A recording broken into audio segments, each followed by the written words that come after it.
धनञ्जयं वसुरामं श्यामलं पीतवसनं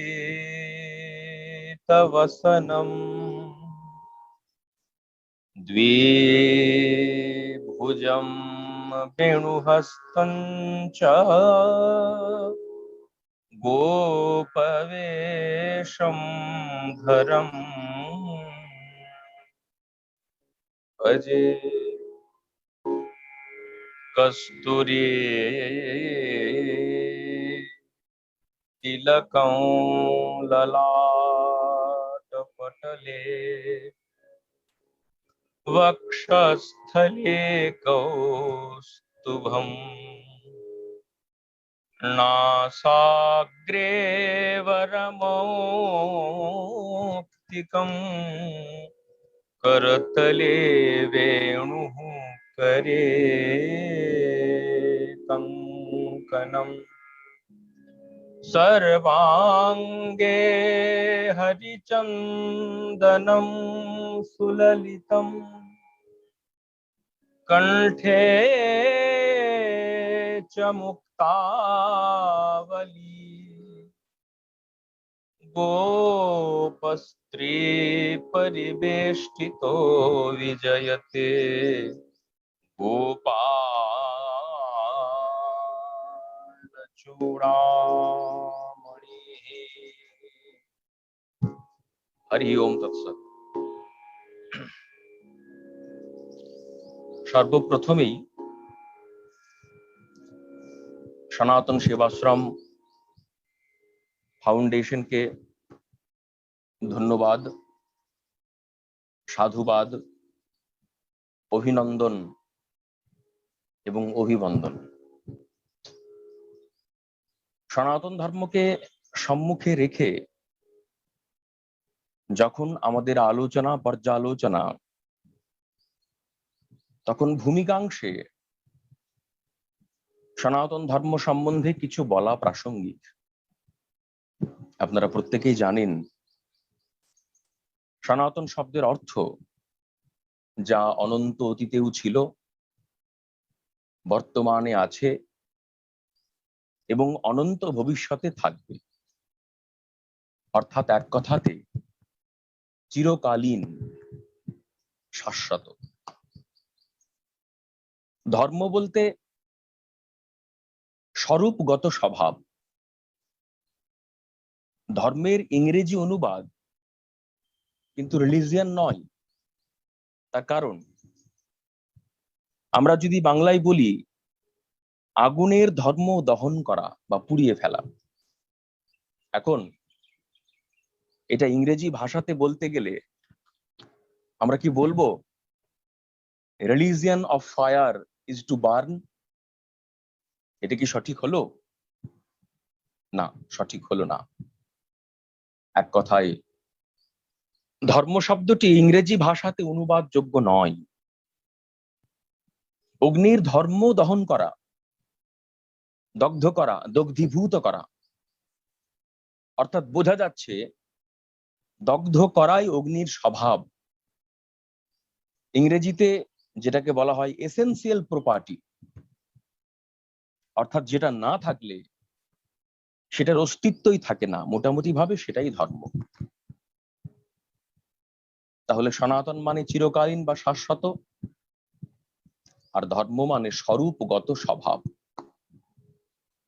এক করলে চিরকালীন বা শাশ্বত স্বরূপগত স্বভাব কার? মানুষের। সেটি কি? মনুষ্যত্ব। এই মনুষ্যত্বকেই ন্যায়শাস্ত্রের ভাষা পরিচ্ছেদে জাতি বলা হয়েছে, আর মানুষকে বলা হয়েছে জাতিমান। যেহেতু মানুষের মধ্যে মনুষ্যত্বরূপ ধর্ম বা মানুষের স্বরূপগত স্বভাব সেটি থাকে, বিদ্যমান থাকে, তাই মানুষকে ন্যায়ের ভাষা পরিচ্ছেদ অনুসারে জাতিমান বলা হয়েছে। শ্লোকটি হচ্ছে জাতিরেকা নিত্য নিত্যা নিরবয়বা অনেক ব্যক্তি সমবায়িনী। জাতি শব্দটি যেহেতু স্ত্রীলিঙ্গবাচক শব্দ, তাই জাতির একা, জাতি একটাই।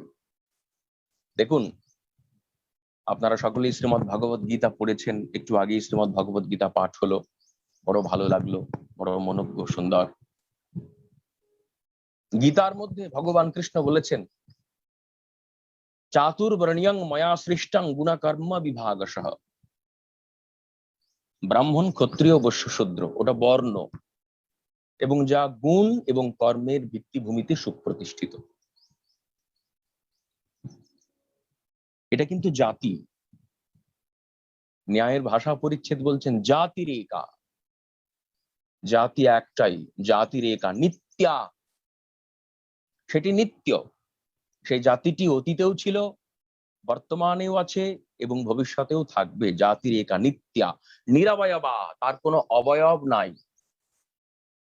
তার কোনো ফিগার নাই। নিরবয়বা অনেক ব্যক্তি সমবায়িনী, বহু ব্যক্তি বিশেষের মধ্যে সমবায় সম্বন্ধে বা নিত্য সম্বন্ধে তা বিদ্যমান থাকতে পারে। এমনটা তো বলা যাবে না যে মনুষ্যত্বরূপ ধর্ম আজকেই নেই, অতীতে ছিল বা ভবিষ্যতে হবে না, এমন তো হয় না। মনুষ্যত্বরূপ ধর্মের মানুষ এখনো বর্তমান রয়েছেন, বহু আছেন। অতএব নিত্যা, চিরকালীন এই মনুষ্যত্বরূপ জাতি বা ধর্ম, জাতির একা নিত্যা নিরবয়বা অনেক ব্যক্তি, শুধুমাত্র একজনের মধ্যেই মনুষ্যত্ব থাকতে পারে এমনটা নয়। অনেক ব্যক্তি সমবায়িনী, সমবায় সম্বন্ধে বা নিত্য সম্বন্ধে বহু জনের মধ্যে থাকতে পারে বা থাকে। অতএব ন্যায়ের ভাষা পরিচ্ছেদে জাতি বলতে মনুষ্যত্বকে বোঝানো হয়েছে, এবং যার মধ্যে এই জাতি থাকে অর্থাৎ মানুষ, মানুষকে বলা হয়েছে জাতিমান। এই মনুষ্যত্বরূপ ধর্মের বা জাতির 5টি লক্ষণ আছে, যা মনুস্মৃতি বা মনুসংহিতাতে উল্লিখিত হয়েছে। শ্লোকটি হচ্ছে, অহিংসা সত্যম অস্তেয়ম শৌচং সংযমমেব চ এতৎ সামাসিকম প্রোক্তম ধর্মস্য পঞ্চলক্ষণম। ধর্মের 5টি খুঁটি, ধর্মের 5টি স্তম্ভ। প্রথমেই অহিংসা, কারো প্রতি কোন প্রকার হিংসা করা যাবে না, অহিংসা। দ্বিতীয় সত্যম, সত্যাশ্রয়ী হতে হবে, সত্যে সুপ্রতিষ্ঠিত হতে হবে। ভগবানের অপর নাম সত্যনারায়ণ। শ্রীমদ্ ভাগবতের প্রথম শ্লোকে সত্যের বন্দনা করা হয়েছে। জন্মাদ্যস্য যতোন্ময়াদ ইতরতশ্চার্থে স্বভিজ্ঞঃ স্পরাট তেনে ব্রহ্ম হৃদয়ঃ আদি কবয়ে মুহ্যন্ত্যঃ সূরয়ঃ তেজো বারি মৃদাম যথা বিনিমयो यत्र त्रिसर्गो मृषा धाम्ना स्वेन सदा निरस्तकुहकं सत्यम परम धीमहि। শ্রীমদ্ ভাগবতের প্রথম শ্লোক। সত্যম পরম ধীমহি বলা হয়েছে। পরম সত্য স্বরূপ ভগবানকে ধ্যায়ে মহা, ধ্যান করি। অতএব মনুষ্যত্বরূপ ধর্মের প্রথম শর্ত অহিংসা। দ্বিতীয় স্তম্ভ সত্য, অহিংসা সত্যম। তৃতীয় অস্তেয়ম, অচৌর্য, চুরি না করা। কারো বস্তু তাকে না জানিয়ে গ্রহণ করার নাম চুরি, কিংবা ঋণ করে শোধ না করার নামও চুরি। আমরা জন্মগ্রহণ করতে করতে দেব ঋণ, পিতৃমাতৃ ঋণ, ভূত ঋণ, গুরু ঋণ, এই সমস্ত ঋণের বোঝা আমাদের মাথার উপরে পড়েছে। সেই সমস্ত ঋণ যদি পরিশোধ করবার প্রয়াস বা প্রযত্ন না করে থাকি আমরা, তাহলে ঋণ পরিশোধ করছি না। তাহলে ঋণ পরিশোধ যখন করছি না, তখন কিন্তু আমরা চুরি করছি, চৌর্য বৃত্তি অবলম্বন করছি, আমরা কিন্তু চোর হয়ে যাচ্ছি। অস্তেয়ম, এই লক্ষণটা কিন্তু আমাদের মধ্যে দিয়ে প্রকটিত বা প্রকাশিত হচ্ছে না। এটা মনুষ্যত্বরূপ ধর্মের হানি ঘটাচ্ছে। প্রথম ধর্মের মূল বিষয়বস্তু অহিংসা, দ্বিতীয় সত্য, তৃতীয় অস্তেয়ম, অহিংসা সত্যম অস্তেয়ম, চতুর্থ শৌচ, পবিত্রতা। কায়িক শৌচ স্নান ইত্যাদিতে হয়, বাচিক শৌচ ভগবান নামে, ভগবত মন্ত্র জপে, সদগ্রন্থের আরাধনে, অধ্যয়নে, স্বাধ্যায়ে, অনুশীলনে হয়ে থাকে, ভালো ভালো বিষয়বস্তুর চর্চাতে, মহাপুরুষদের জীবনী, অমলাত্মা, বিমলাত্মা, শ্রেষ্ঠ শ্রেষ্ঠ দিব্যাত্মা বর্গের চরিত্র কথন ইত্যাদিতে বাচিক শৌচ হয়, এবং ভগবান নাম জপ, মনে ভালো বিষয় চিন্তা, সকলের মঙ্গল কামনাতে মানসিক শৌচ হয়। কায়িক, বাচিক, মানসিক তিন ভাবেই শৌচ অর্থাৎ পবিত্রতা অবলম্বন করতে হবে। অপবিত্র হলে চলবে না, কায়িক, বাচিক, মানসিক ভাবে। অতএব অহিংসা, সত্যম, অস্তেয়ম, শৌচং, সংযমমেব চ, এবং সংযম, এই পাঁচটা হচ্ছে ধর্মের মূল ভিত্তিভূমি। মনুস্মৃতিতে যার উল্লেখ আছে। এই যে মনুষ্যত্বরূপ ধর্ম, এই ধর্ম যদি কোনো মানুষের মধ্যে না থাকে, তাহলে তাকে কিন্তু পশুর সমান বলা হয়েছে। আহার, নিদ্রা, ভয়, মৈথুনানি সামান্যমেতৎ পশুভির নরানাম ধর্মো হি তেষাম অধিকঃ বিশেষো ধর্মেন হীনা পশুভি সমানা।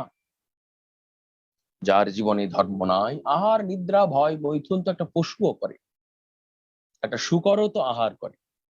আহার করবার পর তারও পেট ভরে।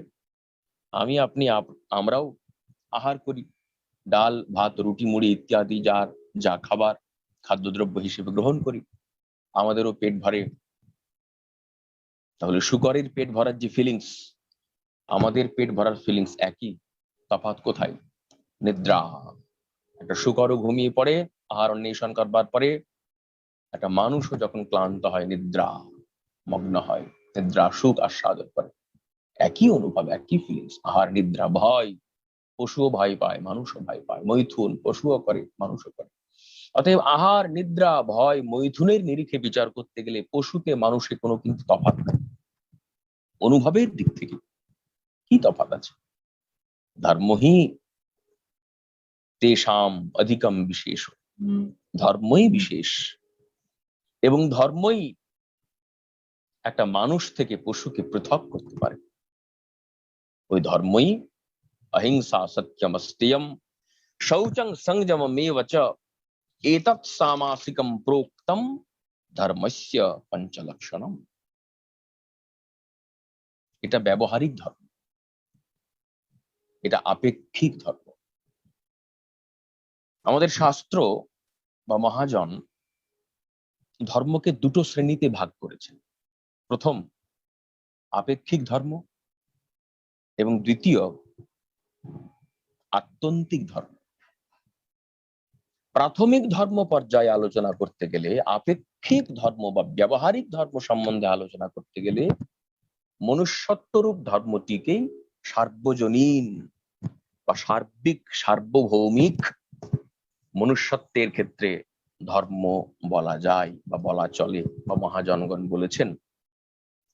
কিন্তু যখনই আরো গভীরে প্রবেশ করব, যখনই আপেক্ষিক থেকে আত্যন্তিক স্তরে প্রবেশ করব, তখন কিন্তু ওই মানুষের স্বরূপগত যে স্বভাব, এইটি বিশ্লেষণ করলে আমরা দেখতে পাবো যে সৃষ্টির শ্রেষ্ঠ জীব মানুষ। কেন না, যেহেতু সে ধর্ম আচরণ করতে পারে। খুব ভালো কথা, সে ধর্ম আচরণ করতে পারে, কিন্তু ধর্মাচরণ যে তার করণীয়, এটা তাকে কে বোঝায়, কে জানায়? উত্তর হবে বিবেক। বিবেক কাকে বলে? শাস্ত্র বলছেন বিবিচ্যতে ইতি বিবেকঃ। বিবেচনা করবার সামর্থ্যের নাম, শক্তির নাম বিবেক। কোনটি গ্রহণীয়, কোনটি বর্জনীয়, কোনটি করণীয়, কোনটি অকরণীয়, কোনটি কর্তব্য, কোনটি অকর্তব্য, কোনটি নিত্য, কোনটি অনিত্য, এই বিষয় সম্বন্ধীয় যে বিবেচনা সামর্থ্য, এর নাম হচ্ছে বিবেক। মানুষের মধ্যেই কিন্তু বিবেক থাকে, খেয়াল রাখতে হবে। অন্যান্য পশুদের মধ্যে কিন্তু দয়া থাকে, নিজের সন্তান সন্ততির প্রতি দয়া, মায়া, বাৎসল্য এইসব থাকে টাকে, কিন্তু বিবেক কোনটা করণীয়, সমাজের সমাজ টমাজ তারা তো বুঝে না। পশু, মনুষ্যে তারা প্রাণী বিবেকহীন, তাদের বিবেক নেই। বিবেক জাত অনুভব সামর্থ্য, অনুভব শক্তিও নেই। অতএব যেহেতু মানুষের মধ্যে ভগবান কৃপা করে বিবেক নামক বস্তুটি দিয়েছেন, তাই মানুষ সৃষ্টির মধ্যে 84 লক্ষ জনের মধ্যে সর্বশ্রেষ্ঠ জীব। মানুষই সর্বশ্রেষ্ঠ। তাহলে তাকে বোঝাই এই বিবেক, তার স্বরূপ কি, এবং পরে তার স্বরূপগত স্বভাব কি। তাহলে প্রথমেই ধরি আমরা স্বরূপ। স্ব মানে নিজের, রূপ মানে তো বুঝতেই পাচ্ছেন অবয়ব বা আমার আসল স্বরূপ। এই স্বরূপ নির্ণয়ের প্রসঙ্গ যখন আসে, আচ্ছা, কেউ যখন জিজ্ঞাসা করে যে আপনি কেমন আছেন, উত্তরে কি বলি?